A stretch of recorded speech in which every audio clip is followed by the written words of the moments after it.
queria primeiramente agradecer a presença virtual de todos, né? Em especial do nosso convidado da noite, o Gustavo. Gustavo Sudbra, que ele é um dos que estão, assim como eu, assim como nós, todos participantes assim da comissão, que estão naquele papel de pastor, né? Nós estamos, como é que é, propagando a palavra aí da inovação, e o Gustavo realmente um expoente aí da inovação, e é um cara que tem trabalhado e com o qual assim conheci através de contatos em comum, e a gente, quando conhece as pessoas assim e a gente consegue ter uma identificação, parece que a gente é amigo, né? Então eu tenho o Gustavo já como um amigo. Eu não sei se a recíproca é verdadeira, mas o Gustavo eu já tenho como um amigo, que a gente já conversa tanto, a gente bate tanto papo sobre inovação, a gente tem muitas ideias em comum, e ideias logicamente ligadas à nossa comissão, né? Então o que a gente programou para hoje e imaginou fazer? Imaginou fazer um bate-papo aqui, né? E uma exposição até mais naquele formato que tem rolado muito de lives, né? Porque eu acho que o momento é um momento diferente. A gente vem desde o ano passado, desde o início do ano, trabalhando aqui, mês a mês, nas reuniões de comissão. A gente vem tentando trazer algumas visões e alguns profissionais que tenham esse recado, digamos assim, de algo que não seja só futuro, porque isso já é muito presente, né? Então, o papo hoje que a gente organizou, eu e o Gustavo, de uma maneira muito suave, muito sem roteiro, né? Como é de costume que a gente faça até nas próprias reuniões da comissão, algum tipo de organização, mas sem que aquilo fique, digamos assim, muito justo, muito fechadinho, né? Muito no quadrado, que a gente quer daqui um pouco pensar um pouco fora da caixa. Então, para quem ainda não conhece o Gustavo, só fazendo uma introdução para passar a palavra já para ele, o Gustavo tem um projeto que é muito legal, que chama Slap Hub. O Gustavo também é advogado. O Gustavo é um entusiasta aí da inovação, das novas tecnologias.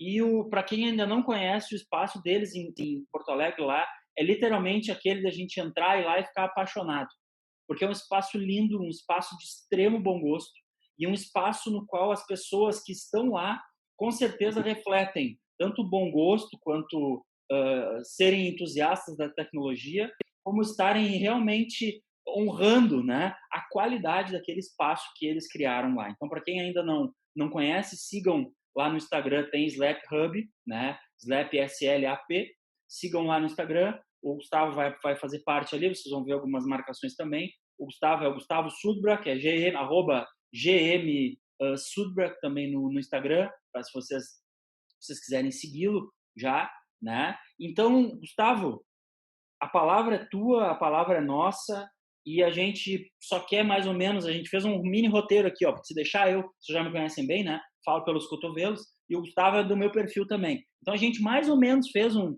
roteirinho só para a gente respeitar o tempo também de vocês, senão a gente vai ficar falando aqui o resto da vida, tá? Gustavo, obrigado pela presença, e de novo, agradecer a presença de todos, agradecer a presença de alguns que há algum tempo não compareciam, entre aspas, não é cobrança, não é puxão de orelha, pessoal, fiquem tranquilos, tá? Mas é bom vê-los, tá? E agradecer também a presença super especial da doutora Joseline, que é a diretora do foro, né, aqui de Novo Hamburgo, que a gente conversou já bastante, às vezes até pelo Instagram. A doutora Joseline também, eu sei que gosta muito dessa discussão, e a gente quer justamente fazer isso, né? É também integrar judiciário com o OAB, porque eu acho que o que a gente precisa é de problemas, né? Porque dos problemas vem a solução. Então, o problema ele não é uma situação necessariamente ruim, né? Vamos ver aí, por exemplo, situação de Covid-19, né? Coronavírus. Claro que é um problema grave, mas nós temos que também trabalhar com soluções nesse sentido. É mais ou menos por aí que a gente quer seguir o nosso papo hoje. É isso aí ou não é, Gustavo? É isso aí. Posso falar já aqui? Por Tô favor. liberado meu microfone. Bom, então, primeiro, muito obrigado pelo convite, Rafa. A gente vinha arquitetando uma visita, né, presencial, e, aliás, estava marcada exatamente para ontem, né? Ou era hoje mesmo? Acho Era que na era. reunião mensal. Então a gente conseguiu manter, ainda que virtualmente. Agradeço as elogiosas palavras aí a mim, ao espaço. Quando a gente realmente idealiza um local e participa, esse elogio acaba estendido à própria pessoa. Então eu fico feliz que tu sintas isso quando entra no escritório lá, no hub, enfim, e que tenha tido essa impressão das pessoas, porque a leveza do ambiente é uma das nossas maiores características e a gente descobriu isso depois, num dos trabalhos de branding que a gente fez lá, numa imersão, o designer disse, olha, de tudo que eu vi aqui, é um escritório de advocacia que passa leveza. E eu gostei que tu fez essa relação, então realmente isso tem sido uma qualidade. Depois que eu descobri que era uma qualidade, uma característica, eu tenho tentado reforçar dia a dia, e mesmo em momentos de crise como o que a gente está vivendo. Então, falando rapidinho, eu sou idealizador, junto com o meu sócio, do Slap Hub. A gente tem uma escola de advocacia que atende startup, empresa de tecnologia que chama Slap Law. E viemos aí nessa caminhada de inovação jurídica, tentando trazer um pouco da proximidade do ambiente de negócios, de startups, para o mundo jurídico. Nosso grande foco é conectar esses dois mundos. Então, a gente não tem muito cronograma. O Rafa mandou ali até o nosso Instagram ali. Eu, Gustavo, pessoalmente, sou mais do LinkedIn. Eu acho uma baita ferramenta, eu tenho escrito bastante lá.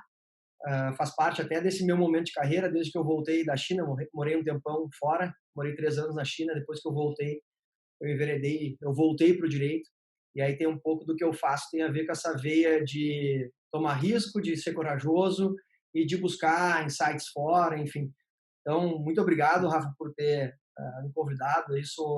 Já chamo o Rafa porque realmente, para mim, sim, é uma amizade já. A gente fisicamente não interagiu mais do que, sei lá, umas 10 vezes, mas todas as vezes foram bem legais.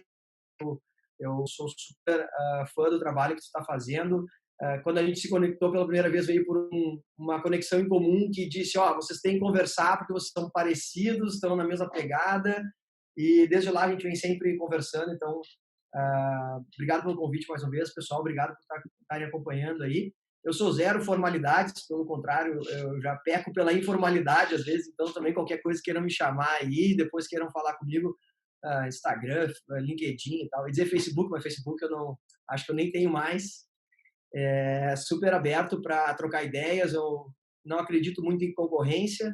Eu acredito que as pessoas se somam e que os projetos podem ser plugando gente diferente, que tragam insights diferentes. Então, me chamem, tiver qualquer dúvida, quiserem compartilhar alguma coisa, quiserem visitar o Hub, estão mais que convidados.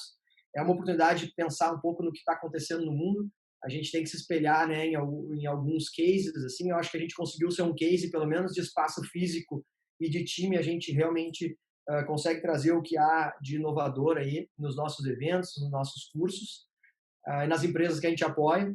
Então, fiquem à vontade, super convidados, não tem dia e hora, é só marcar. Quando acabar esse Covid, estão todos convidados a virem nos visitar, conversar, trocar ideia. Isso aí, Rafa. Vamos em frente. Vamos lá. Gustavo, a gente mais ou menos organizou ali. Vamos começar assim um pouquinho, pessoal, e aí, por favor, também colaborem querendo ali, tá?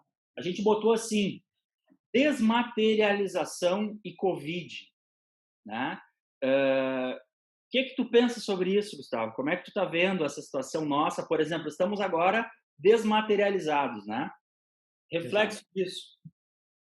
Cara, eu acho que a gente está no último passo da desmaterialização, é exatamente a materialização do local de trabalho.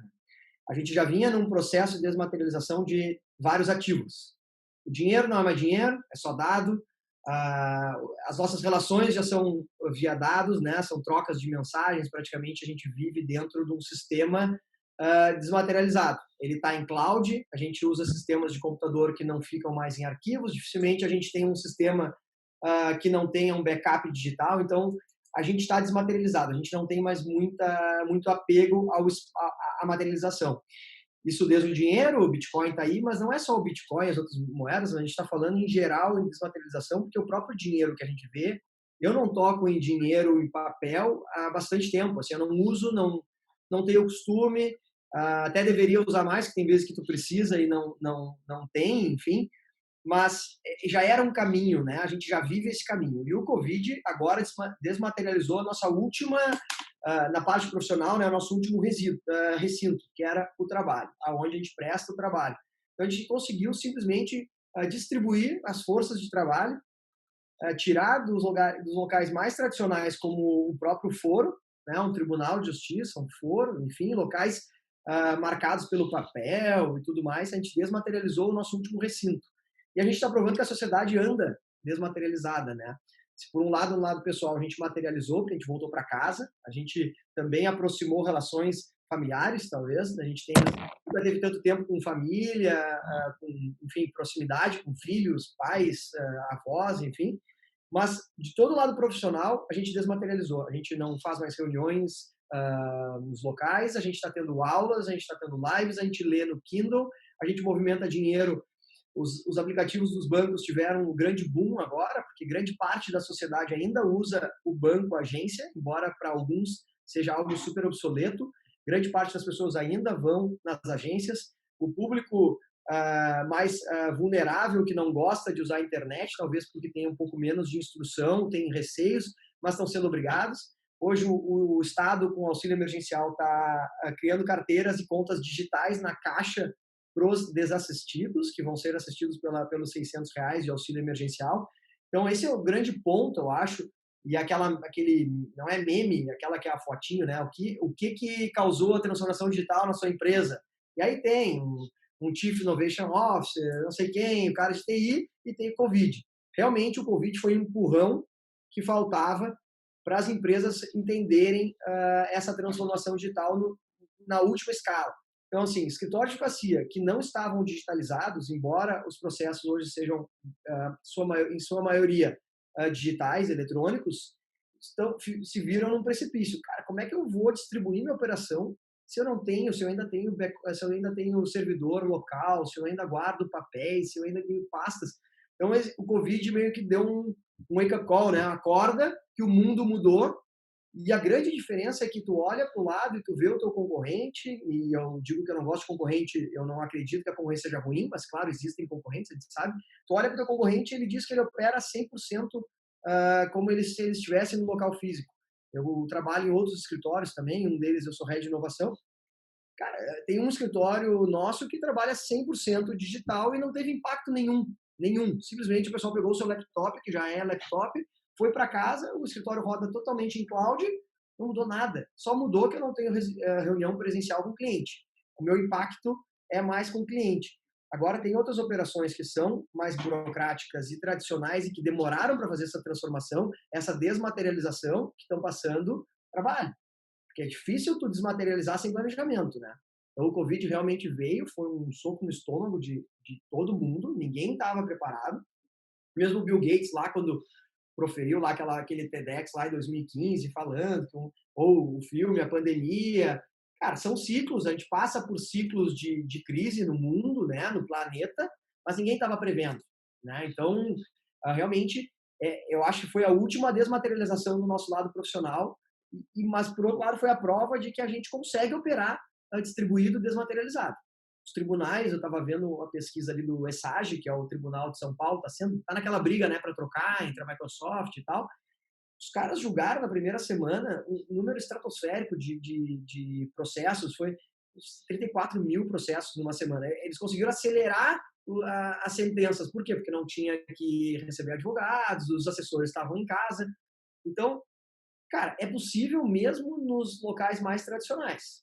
Agora, como é que a gente faz para entender o que é desmaterializável, o que não é, o que é importante que seja físico? Isso vai ser um desafio pós-Covid. Mas que a grande parte do que a gente entende como impossível de fazer online foi modificada. A gente vê que a vida toda funciona. Claro que a gente não pode sair para a rua hoje, mas se a Covid acabasse hoje e a gente fosse só proibido de sair à rua, mas que a vida, o resto todo fosse normal, as coisas tomariam seus rumos normais. Se a gente não tivesse o medo de comprar coisas hoje, bens duráveis, a gente ia comprar. A gente ia voltar a consumir. A gente só não vai consumir agora por uma incerteza, porque muita gente passou por dificuldades, mas a gente viu que o mundo funciona digitalmente. E aí eu acho que isso é um passo super importante para a sociedade, né? Mostra que realmente a gente precisa se livrar das estruturas tradicionais que não agregam valor. Vamos olhar por uma materialização do que traz valor, né? Então esse eu acho que é o primeira provocação assim mais filosófica que é, cara, é possível fazer. Não fosse o medo, a incerteza, a insegurança do Covid, hoje a gente viveria um mundo melhorado. Ah, tá, o lado todo ruim, né? Claro, não tô sendo hipócrita aqui dizer que só tem coisa boa, não, pelo contrário, só tem coisa ruim no Covid. Mas se disso a gente puder tirar alguma coisa boa, é dizer, cara, muitas das operações melhoraram, são mais eficientes, são mais distribuídas, são mais rápidas. Eu tenho falado com muita gente em operações, principalmente de startups e tal, os caras, olha, aumentei a eficiência do meu time, porque os caras não têm trânsito. Estava falando hoje com um empreendedor que ele tem o escritório num prédio que tem um shopping embaixo. Mas, cara, o pessoal vai tomar cafezinho, o pessoal vai almoçar e daí depois fica caminhando no shopping, e não porque, falando coisas ruins, mas dizendo, cara, em casa a gente diminuiu o horário de trabalho e os caras são mais eficientes. Tem muita gente entregando mais. E isso é um contrassenso, parece que é impossível, mas não. Então, realmente, há posições que a gente pode dar esse passo adiante. Tem mães com filhos que estão felizes, que, claro, tem os desafios de se organizar com o filho. Nós aqui somos um casal que passou dificuldade nos primeiros dias por dar atenção e tal, viemos com meus pais, mas, cara, eu nunca convivi tanto com meu filho. Então, são coisas diferentes, né, que a gente vai ter que colocar na balança depois. Vai ver que não é necessário que a gente esteja no mesmo local de trabalho todos juntos, porque a gente também tem perda de eficiência, a gente conversa, a gente é um povo latino. Os americanos são muito diferentes disso, né? Eu convivi com muitos, eles operam muito mais, eles são muito mais eficientes, porque eles chegam no local de trabalho, eles almoçam na mesma mesa, eles não conversam, eles não fazem piadas, eles não têm bullying no trabalho, que é uma coisa que a gente tem, claro, tem os assédios sexuais, morais, enfim, mas é outro foco. Mas, cara, no dia a dia, eles sentam na mesa, põem os fones ou não põem, trabalham, comem ali e vão embora. E aí, quando fala de trabalhar menos horas para os americanos, é viável, porque eles são super eficientes. Nós, latinos, temos a cultura de tomar o chimarrão, cara, 2 rodas de chimarrão que tenha de tarde viraram 2 intervalos grandes.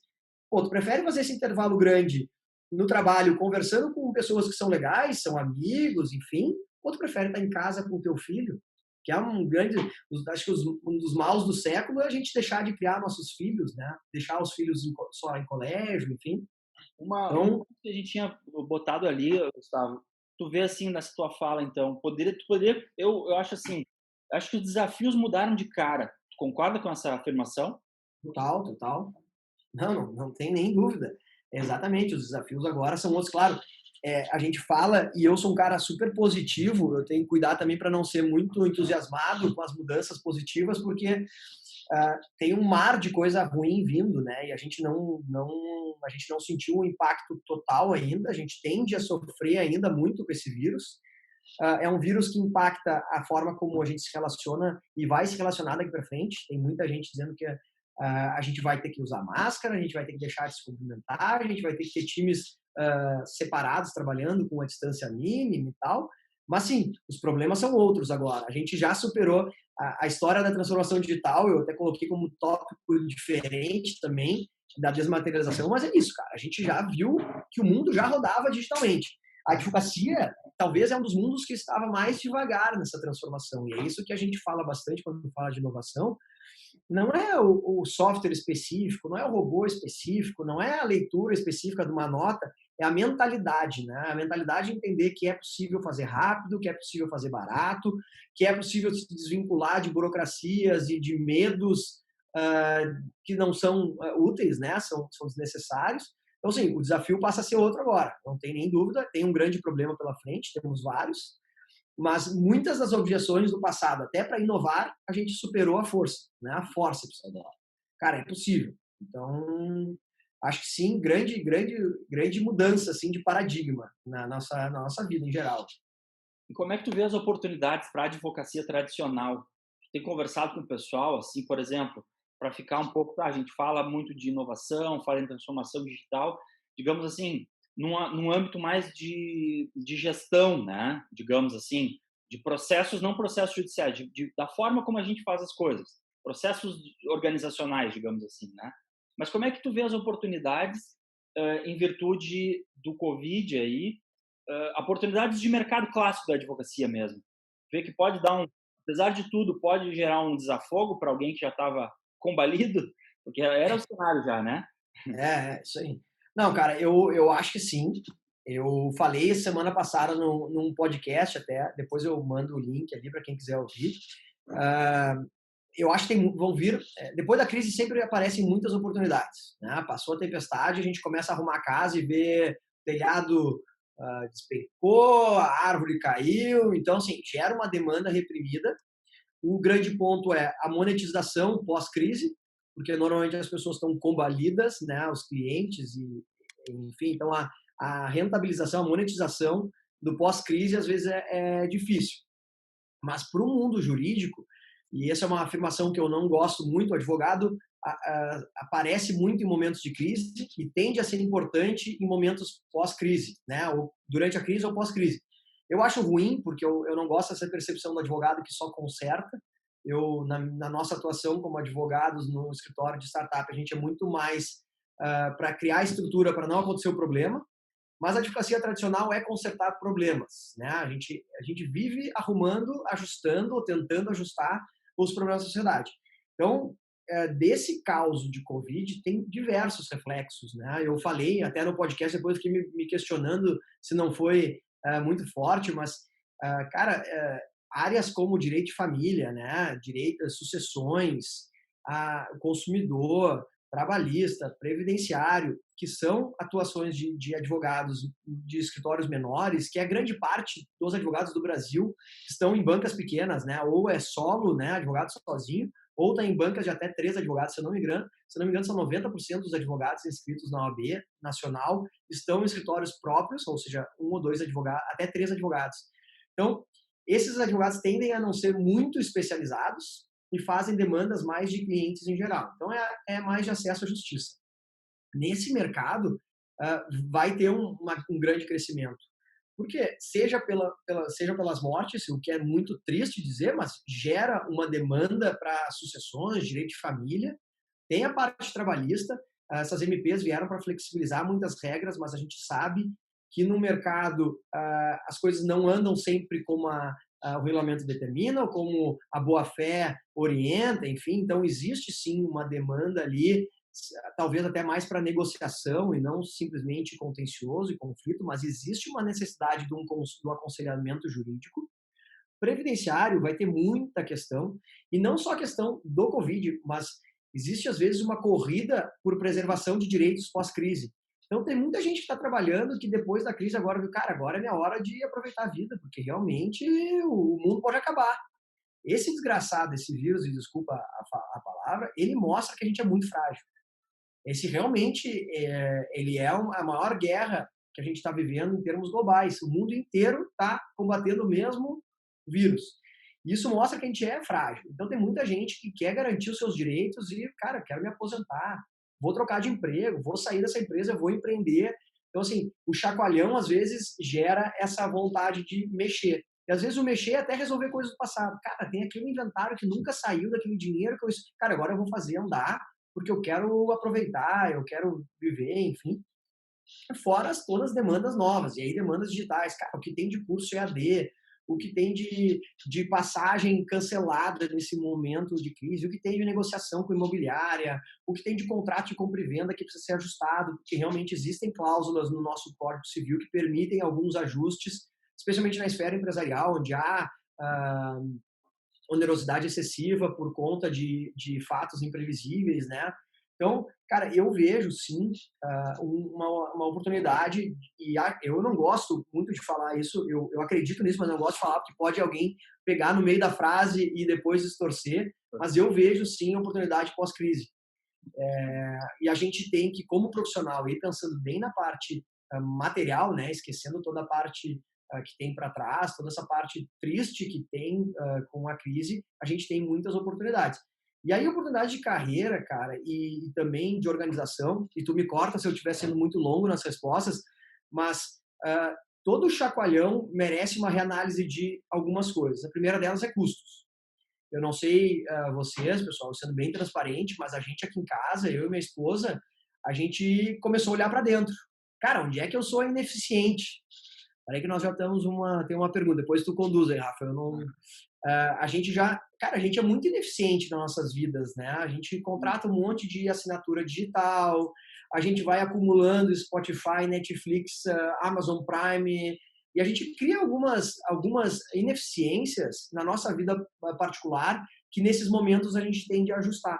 É a mesma coisa no profissional. Então, quando a gente começa a olhar o que tem de vai e vem, o que tem de coisas que a gente pode digitalizar ou até usar de terceirizados, por exemplo, cara, eu fazendo aquela audiência porque eu acho que é mais importante, ou, não, porque eu acaba que, não me custa ir até Porto Alegre. Cara, não te custa, quanto é que é a gasolina, mais o teu tempo, e mais não sei, cara, será que não dá para mandar um correspondente ali, contratar uma diligência? Tem empresas que fazem isso dentro das regras da OAB. Será que eu não posso melhorar uns fluxos? Será que eu preciso realmente ter 2 secretárias?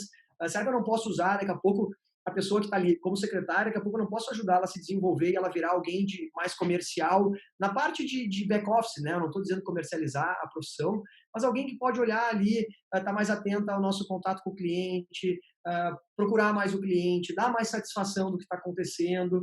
Então, eu acho que essa otimização e ganho de eficiência é importante nesse momento. Eu acho que tem espaço para isso, porque estamos todos nesse barco, mas a gente acaba tendo tempo. E o chacoalhão, ele, ao mesmo tempo que ele te dá medo, ele te força a olhar para dentro da operação. Então, tem fluxos que são desnecessários, tem, às vezes, retrabalho, que se a gente não coloca no papel, num fluxograma ali, a gente começa a ver, começa a tentar reduzir no papel, cara, mas quantas vezes eu volto nesse passo inicial aqui? Será que tem por que fazer isso? Ou melhor, cara, como é que eu nunca visualizei isso? Bom, porque eu nunca usei uma plataforma, ou nunca usei um post-it na parede para ver o meu fluxograma, para ver que não faz sentido. Então, tem oportunidade interna, assim, de gestão aqui, dá para mudar muita coisa, e especialmente escritórios de médio para o grande porte, porque esses acaba que crescendo a gente cria estruturas mais engessadas, e aí quando a gente vê tem um monte de passo inútil no caminho. Então, é um momento de olhar para dentro também, eu acho que é uma oportunidade, e todo ganho de eficiência é uma oportunidade. Então, a causa é triste, é ruim, mas a gente pode melhorar, parar umas arestas, deixar tudo mais fluido. Então, olhar métodos ágeis, cara, aqueles projetos que estão há horas para sair. Pô, tenho 4, 5 clientes me pediram para fazer uma demanda de direito digital. Eu neguei, não quis fazer. Cara, será que isso não é uma tendência? Será que não é hora de eu dar uma olhada se eu não posso atender isso aqui? Se eu não consigo fazer uma parceria com outro escritório? Se não tem alguma ferramenta que me ajude a entregar esse produto? Então, eu acho que a crise faz a gente procurar não só outros serviços para agregar no que a gente faz, mas principalmente melhorar a eficiência, melhorar custos e ter talvez mais liberdade também para a gente pensar fora da caixa, porque, ou expandindo a caixa, que eu até gosto mais, é um momento que a gente está, a dor ensina a gemer, né? Então é um momento que está todo mundo com dor. Será que agora não é o momento de botar um produto na rua que tu estava horas, aquela startup que um dia, cara, talvez agora seja um momento, né? Porque a gente está cara, vai ou racha, sabe? Tá todo mundo com muito medo, muita incerteza. Uma coisa é certa, a gente vai sair disso. De um jeito ou de outro a gente vai sair. Não existe uma crise que dure para sempre, né? Então, nesses pontos profissionais, eu diria, mais empresariais, assim, do escritório em si, eu diria isso. E tem a grande oportunidade, já acabando, que é a oportunidade de conhecimento, né? Eu sou um cara super curioso da vida e curioso de conteúdo, assim, por muito tempo eu me questionei, e até minha esposa, a gente conversava muito, cara, eu era um cara com zero foco. Isso até me prejudicava, porque eu sou muito curioso. Então, se tu olhar, eu leio bastante e tal. Cara, eu tinha um livro de meditação, um livro sobre, sei lá, religião qualquer, um livro sobre growth hacking, um livro sobre direito, mais ou menos, porque eu andava meio desiludido até antes de ir para a China, um livro sobre, cara, e aí eu não conseguia organizar os meus pensamentos também, claro que é bom vários insights, mas faltava ter um norte. Mas a curiosidade faz com que tu vá gerando vários repertórios diferentes, né? E aí, numa dessas fuçadas, eu descobri e seguia esses caras de fast learning, né? Que o cara aprenda rápido as coisas. Eu acho que nesse momento de Covid aí, a gente pode olhar para dentro e aprender coisas que a gente não tem tempo no dia a dia. Cara, eu preciso criar um canal de comunicação com o meu cliente. Seja por conteúdo, mas eu não sei mexer no Instagram direito, eu não sei fazer uma live, cara, eu nunca fiz tal coisa. Cara, agora é o momento, sabe? A gente tem muito cara dizendo, cara, em 15 horas de prática, ou 20 horas de prática, tem uns TED, né, uns TED Talks que são bem bons sobre isso. Cara, 20 horas fazendo uma coisa que do zero ao final da 20ª hora, se tu realmente concentrar, tu faz, aprende e faz melhor que a média. Então, é o momento da gente experimentar. Cara, a gente já sabe que o conteúdo é o que faz o cliente chegar em ti. A nossa vitrine hoje não é mais na porta da rua. Tirando advogado previdenciário, previdenciarista, que ainda está na frente das últimas delegacias da Previdência Social, porque hoje também o atendimento está quase desaparecendo. Cara, tirando esse escritório que alguém passou ali na frente e entrou no teu escritório, a grande vitrine é Google e Facebook com as suas empresas todas, né? Como é que a gente faz para escalar no Google e no Facebook? Põe dinheiro ou ganha autoridade. Tá, dinheiro todo mundo sabe que dependendo do teu bolso, tu pode ou botar mais, ou botar menos, você vai ser mais rápido ou mais devagar. Mas a grande caminhada, o grande resultado que dá é no tal da pesquisa orgânica, tráfego orgânico, que é o quê? As pessoas chegarem em ti. Chegarem em ti porque pesquisaram alguma coisa que tu fala. Então, talvez essa seja a grande oportunidade para quem está mais combalido na advocacia, quem está se sentindo mais fora do mercado, porque realmente o mercado está mudando, é olhar para dentro e ver, cara, o que eu posso aprender aqui nesse tempo, ou mesmo pós-Covid, o que eu posso criar na minha rotina, uma linha de aprendizagem que me coloque de novo no jogo. Então, acho que essa talvez seja uma oportunidade, e aí mais pessoal, assim, de crescimento. Cara, o que eu posso fazer, entendeu? E eu comecei a tocar aqui em casa, comprei um ukulele faz um tempão. Eu sou péssimo em música, mas péssimo, assim. A minha mulher me critica, às vezes ela olha de longe e diz, tá desafinado numa corda, eu acho. E aí eu vou ver, eu sou tão ruim que eu nem noto, aí eu vou ver no celular e vejo que tá desafinado mesmo. Mas, cara, eu olhei para ela, ela fica brincando e tal, debochando, eu disse, cara, mas é essa vontade de aprender um troço do zero. Eu acho que talvez fica uma provocação aqui, cara, você aprender alguma coisa do zero pela primeira vez, te colocar numa zona de desconforto, que todos estamos agora, mas pegar uma coisa que tu acha que faça sentido para tua prática jurídica daqui para frente e, cara, começar a estudar agora. O momento é agora. Esse é um desafio que a crise força a gente a assumir. É para fazer uma coisa diferente. Pegar uma coisa que não estava funcionando e fazer diferente. Cara, eu estava com um custo muito alto, então eu vou aprender um pouco de custos, eu vou aprender um pouco de finanças. Eu acho que talvez aí uma oportunidade mais assim de profissional, mais carreira, mais pessoal, seja essa. E assim, Gustavo, então, como é que tu vê essa questão, assim, aceleração de mudanças e eficiência, né? Vocês, por exemplo, lá na Slap, tá? Como é que vocês fazem, por exemplo, para conseguir, digamos, vender isso? Eu acho que o pessoal se preocupa muito, a gente bate esse papo sempre na comissão aqui, e, digamos, a gente dissemina uma ideia de que, assim, olha, é um momento de transição, já era, né? Tu vê que, assim, quem sabe esse nosso recado, isso que a gente prega, né? Nós como pastores das mudanças aí, né? Tu acha que o Covid ele vai nos trazer muito mais concorrência ou muito mais oportunidade? Já que tu não gosta da palavra concorrência, mas no sentido ruim, então. Porque todo mundo vai se sentir apto a fazer isso? Como é que tu vê esse cenário? Não, cara, eu acho que pelo contrário. É por isso que eu digo que eu vejo bastante oportunidade para quem está caminhando. Cara, cenário de incerteza e insegurança, ele paralisa 90 e tantos por cento das pessoas. Grande parte das pessoas não estão conseguindo se mover, seja pelo medo, seja pela própria insegurança, por ansiedade. E isso é normal, é natural do ser humano e ninguém Cara, eu sou super sincero, eu não vivo um mar de felicidade, mas é que eu sou um positivo. Eu gosto de ver o lado mais positivo da coisa. Às vezes, antes de dormir, eu começo a vir umas ideias do que está acontecendo de verdade e eu começo a ficar mais apavorado. Mas eu acho que o primeiro primeiro passo, assim, a primeira coisa a fazer é dar o primeiro passo. Hoje mesmo a gente estava conversando com o meu time ali, quem está paralisado, porque a maioria está paralisada nesse momento de incerteza, cara, precisa dar o primeiro passo adiante, né? Tem que se mover. Só que 90% das pessoas não estão se movendo. Então, quem está preocupado com concorrência ou quem antes estava sofrendo com concorrência, agora é o momento de achar um diferencial competitivo.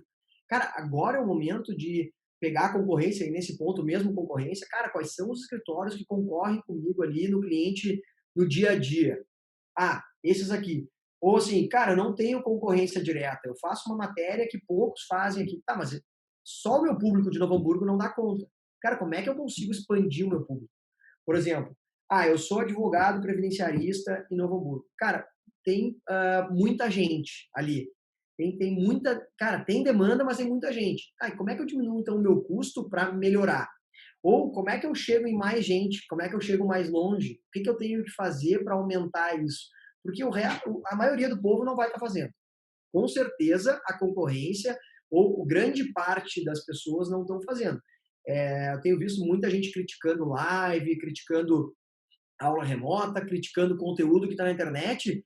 Mas, cara, se todo mundo conseguisse assistir todas as lives e todos os conteúdos que estão disponíveis na internet nesse momento de Covid, eu tenho certeza que sairíamos super advogados. A gente teria um ganho de performance geral absurdo. O problema é que tem muita gente paralisado e com problemas, e aí eu respeito total, eu não estou dizendo que as pessoas são responsáveis por isso, mas tem gente que não só não está evoluindo, como está parado no tempo. E aí eu estava ouvindo um grande marqueteiro, e aí no lado positivo da palavra, chama Seth Godin, que é um dos grandes gurus do marketing do mundo. Ele falou, cara, é um momento triste para todo mundo. Quem não está com um doente na família, assim, próximo do lado, que está sofrendo muito forte, porque essas pessoas não tem como esperar que elas vão estar vendo live, né? Se tiver alguém da minha família aqui no hospital, cara, não tem condições do cara estar, mas pegando os números que nós... Trancou lá. Trancou um pouco o Gustavo. Ó, a gente fala bem, mas tem seus prós e contras sempre, né? Para, Trancou um pouquinho aí, Gustavo. para aí, cara, eu fiquei trancado um tempo. Ficou. Voltei? Voltou agora. Tá, agora tá. Caiu alguma coisa aqui. Porque tem isso também, né? A internet é um desafio nesses dias, né? Bom, não sei onde é que eu tava, mas eu acho que, cara, a gente tende a encontrar mais oceano azul, quem está buscando se desenvolver nesse período, do que concorrência ali na frente. Estava dizendo ali do previdenciarista, mas pega, por exemplo, eu sou advogado de direito agrário. Cara, eu tenho todos os clientes já na minha região. São 20 fazendas, todos são meus clientes, mas eu estou passando dificuldades, eu não tenho... Cara, como é que tu expande? Será que uma parceria com algum outro produtor, não produtor, mas sei lá, um outro mercado, daqui a pouco expandir digitalmente, daqui a pouco começar a produzir muito conteúdo, os processos hoje são eletrônicos, eu consigo um correspondente num outro local. Cara, olhar para o interior, a gente olha muito pouco para o interior mesmo, né? E, cara, o interior mais longe, né, a capital, das grandes cidades, ele é desatendido. Assim como tem pouco médico no interior, os caras dizem que enriquece, advogado também. Então, cara, claro que em Novo Hamburgo, Porto Alegre, Caxias, tem mais demanda, mas tem muito mais advogado.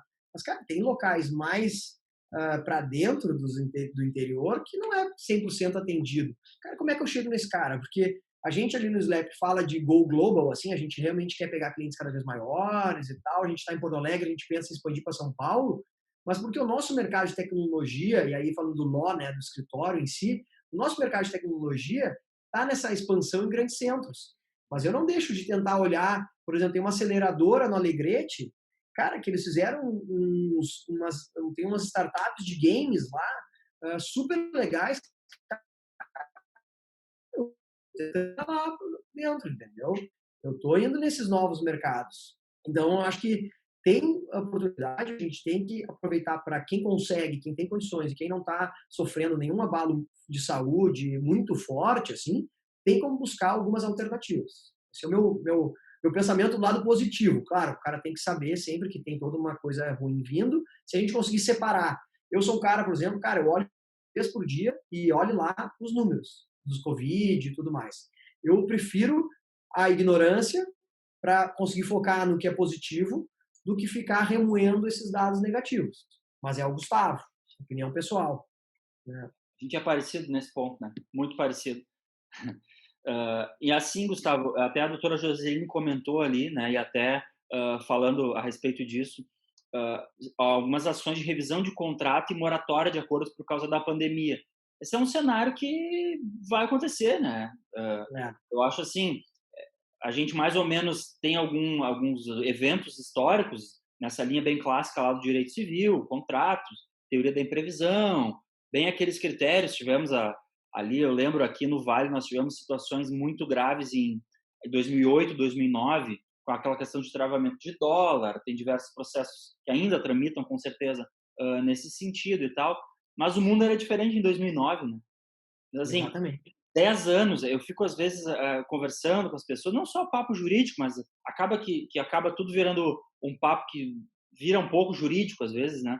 Mas a gente falando sobre isso, eu lembro lá em 2008, 2009, a gente no escritório estava envolvido numa grande situação, assim, um processo muito complicado.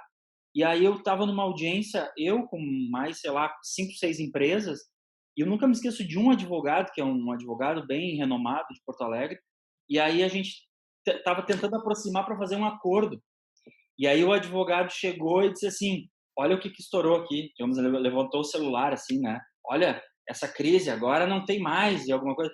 Então aquilo parecia tão futurista, né? Parecia tão assim, nossa, super. E hoje é o dia a dia, né? Então o tempo, eu vejo assim, a gente fica ansioso, né? Isso gera uma ansiedade, a gente daqui a pouco não está conseguindo acompanhar, mas eu penso também, como tu, eu acho que a gente deve pensar sempre no lado interessante, o copo cheio, meio vazio ou meio cheio, né? Eu sou mais do meio cheio, vou sempre por esse viés, assim, essa linha. Mas eu até puxando e aproveitando a presença também do Poder Judiciário hoje, né, aqui, como é que tu vê, assim, Gustavo, e como é que está a tua visão? Tem se comentado muito sobre um novo judiciário também, e não só porque a doutora Joselina está presente, né, mas porque eu vejo muito como serão os tribunais, como serão. Mas eu queria, na verdade, bater um papo contigo sobre assim, como é que vai ser a nossa contribuição como advogado para esses novos tribunais? Porque é muito fácil simplesmente esperar do tribunal, sabe? Eu fico meio chateado, às vezes, em relação a alguns perfis e algumas posturas de que eu estou esperando tudo, né? Eu acho assim, poxa, se eu sou advogado e eu estou inquieto em relação a, por exemplo, uma demanda de algum prazo, ou, né, alguma coisa, eu tenho que ir lá e daqui a um pouco conversar lá com a doutora Joseline, que é diretora do Foro de Novo Hamburgo, e dizer assim, doutora Joseline, como é que a gente vai trabalhar isso? Qual é o gargalo disso? Então, como é que tu vê, Gustavo, assim, ó, eficiência, como é que nós, advogados, podemos ajudar o Poder Judiciário a fazer mais com menos? Pergunta de US$ 1 milhão agora para ti. É das complicadas, mas é um dos grandes pontos de debate hoje é a virtualização do judiciário. Tá, beleza. Mas quando fala virtualização, o que as pessoas pensam? Numa corte eletrônica digital, que é o que tem se mostrado na televisão, a própria Câmara Legislativa fazendo votações, o que é muito bonito de ver e realmente interessante ver esse movimento e tal. Mas a facilidade com que eles transformaram como eles digitalizaram um procedimento já tradicional, espanta. Ou seja, poderia ter sido feito há 5 anos isso. A tecnologia já permitia, já existe criptografia, todos os magistrados já assinam por token, todos os magistrados em segundo grau e terceiro grau têm acesso às decisões com bastante antecedência, então não existe essa o julgamento. Cara, eu escrevi um post esses dias, tomei umas críticas e tal, que para mim, grande parte da justiça já é, não é para mim, né? Já é digitalizada, os acordos já estão normalmente, os assessores de juiz mandam as decisões para o juiz revisar, corrigir e assinar. Claro que não é todo juiz que tem um time de assessores, mas, cara, eu trabalhei no tribunal 7, 8 anos da minha vida, eu sei bem como funcionam as entranhas do judiciário. A gente lá até já vive uma grande digitalização e desmaterialização também. O problema é a burocratização, a burocracia. É difícil funcionar porque um volume está sempre correndo atrás. e até um dos pontos que antes da tua provocação ali eu fiquei pensando aqui, mas quando a gente está sempre correndo atrás da máquina, a gente nunca tem tempo de parar e se reorganizar. E eu acho que o ponto do judiciário é muito mais de se reorganizar como instituição e como prestador de serviço para a sociedade, aqui um ponto que eu vou falar depois, do que realmente se tornar virtual. Eu acho que é muita burocracia. Eu tenho, como advogado, embora tenha usado de artifícios processuais, e é bem isso, para ganhar ou perder um processo, ou tentar mudar algum julgamento, ou seja, recorrer uma vez só para postergar um pagamento, tentar recorrer de uma decisão que tu sabe que tu não vai levar para ganhar tempo para conversar com o teu cliente por alguma coisa. Todas são regras lícitas do jogo. Mas, cara, isso é uma mudança que a gente precisa, como sistema, entender. E é uma mudança muito profunda legislativa. Então, as pessoas falam muito de open justice, de justiça virtual, mas eu acho que não é esse o ponto que nos trava como sociedade. Eu acho que vários incentivos são equivocados, os incentivos de ajuizamento, assim como a cultura do advogado litigante é um problema, e talvez isso tenha a ver também com incentivos, então tem uma parte de análise econômica bem importante. Cara, eu não puno um advogado que ajuiza ação descabida, eu não puno a parte por mentir para o próprio advogado, porque acontece, às vezes o advogado ajuiza ação e o cara na audiência diz o contrário, tu, como advogado, diz, tu tá de brincadeira, tu tá me expondo na frente do juiz com essa mentira que tu fez. Então, tem um dos escritórios que eu sou head de inovação que a gente tem ficha de entrevista assinada pelo cliente. Porque se o cara me deixar mal numa audiência, na pior, se eu tomar uma litigância, eu vou ter que chamar o juiz e dizer, olha só, me desculpa aqui, porque a história contada foi outra, eu sou só um meio, mas eu acho que tem muitos incentivos. E um deles é essa burocracia processual, assim. Eu acho que isso ferra o próprio sistema judiciário. Não é? Marina ali? Não vi aqui, peraí, vamos entrar aqui, vamos ver. Métodos positivos nesse cenário.